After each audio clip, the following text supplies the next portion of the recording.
your news website and project, bunnyranchinsider.com, because you have a extraordinarily unique insider perspective about the Bunny Ranch because you spent a brief time there.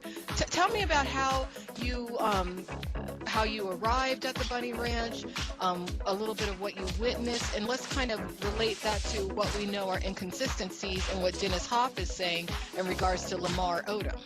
And with Dennis Hof, you know, he's been sold to the world as a celebrity, and he's not. He's a pimp. I worked there for 4 months in 2009, and I actually, the day that I got there was March 18th, 2009. It was my 49th birthday.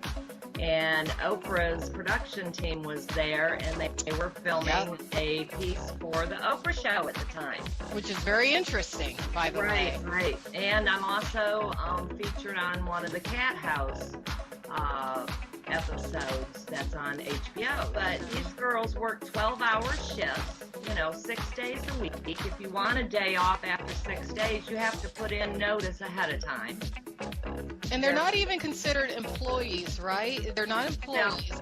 They're independent contractors. And I find it strange that Dennis Hof in the media consistently says that these girls are his employees, and they're not.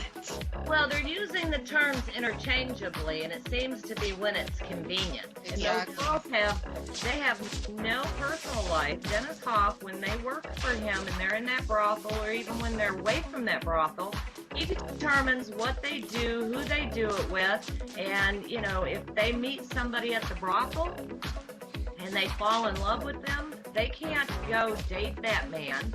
They can't marry that man unless the man pays a huge price to Dennis. So he's basically saying, I own that girl, and it's going to be a minimum of $50,000 if you want to marry her. I find it very strange that these two girls who I think he owes money to, didn't the media say that their boyfriends were both of their boyfriends were murdered somehow?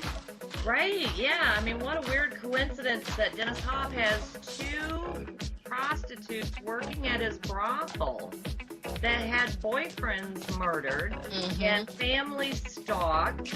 It does make you wonder what's going on there. Dennis has spun more stories than a black widow spider. Yeah. It's like, Halloween, there's cops everywhere here because these stories are getting old, Dennis. There's a lot of weird things going on.